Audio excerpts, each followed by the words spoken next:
Hello students, अपनी पिछली class में मैंने आपको विसर्ग संधि के 6 नियम बताए थे। आज 7वां नियम देखते हैं।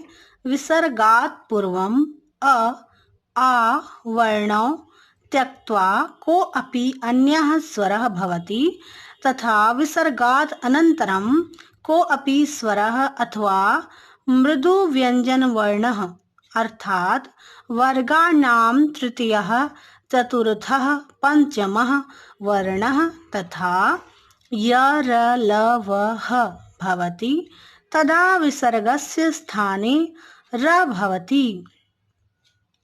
अर्थात अगर विसर्ग के पूर्व अ और आ वर्ण हो, वर्णों के अलावा कोई अन्य स्वर हो, को अपि वर्ण, तथा विसर्ग के बाद कोई स्वर अथवा मृदु व्यंजन हो,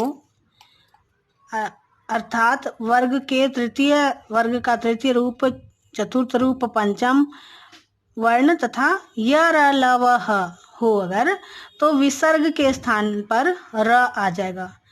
ये हलंत का अर्थ होता है कि ये जो हैं यरलव, ये आधे हैं, तो उनके स्थान पर र आ जाएगा और उस पे हलंत लग जाएगा। यदि पश्चात स्वरः भवति, अगर उसके पश्चात स्वर है, तदा र स्वरेण सह मिलति तथा पश्चात व्यंजन वर्णः भवति तदा र वर्णस्य ऊर्ध्व गमनम रेफ भवति।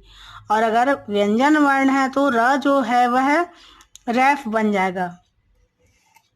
जैसे कि भानु, भानुः प्लस उदेति, भानुरुदेति, भानुर उदेति, इसको इस तरह से भी पढ़ सकते हैं, भानुर उदेति, भानु अर्थात सूर्य का उदय हो रहा है, भानुर उदयति, उदेति।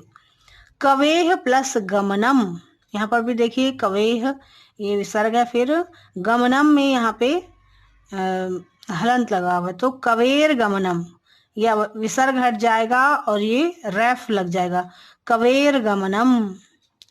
इसी तरह से गुरोह प्लस आदेशः, तो ये ओ है और ये अवग्रह है, विसर्ग है, तो अह और आ मिलके गुरोरादेशः, गुरोर आदेशः है ना। यहाँ पर अगर हम पढ़ेंगे तो गुरोह आदेशः, और यहाँ पढ़ेंगे तो गुरोर आदेशः, गुरोरादेशः, गुरु का आदेश। कवि प्लस अयम, तो विसर्ग और अ यहाँ पे रा हो जाएंगे, कविर, कविरम, कविरयम।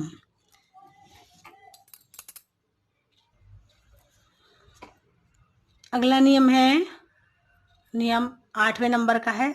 सह एषः एतयोः द्वयोः विसर्गात् अनन्तरं कोऽपि व्यंजन वर्णः भवति तदा विसर्गस्य लोपः भवति। सह एषः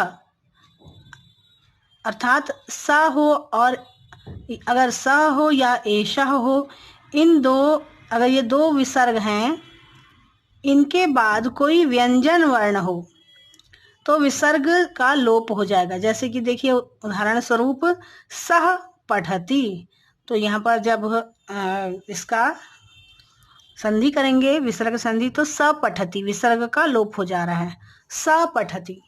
फिर है सह लिखति, तो यहाँ पर भी देखिए विसर्ग का लोप हो गया है, स लिखति। स एषः, अगर एषः है या फिर स है और जिसमें कि विसर्ग लगा हुआ है, तो उसके बाद व्यंजन हो, कोई यहाँ पर स्वर ना हो, व्यंजन हो, जैसे कि पठति, अ से कोई शब्द ना हो, आ से कोई शब्द ना हो, अगर यहाँ पे व्यंजन हो तो ये विसर्ग जो है संधि के बाद हट जाएगा। स लिखति, एषः वदति, एषः वदति, एषः नहीं होगा, ये एष वदति। इसके पश्चात एषः गच्छति, एष गच्छति। इस तरह से जब हम विसर्ग,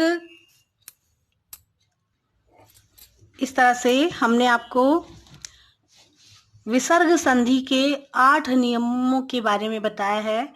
तो इन नियमों का अगर आप पालन करेंगे और ये नियम अगर आपको अच्छे से समझ जाएंगे तो फिर आप अच्छी तरह से विसर्ग संधि कर सकते हैं। अपनी अगली क्लास में हम और उदाहरण देखेंगे विसर्ग संधि के। ठीक है, आज के लिए इतना ही।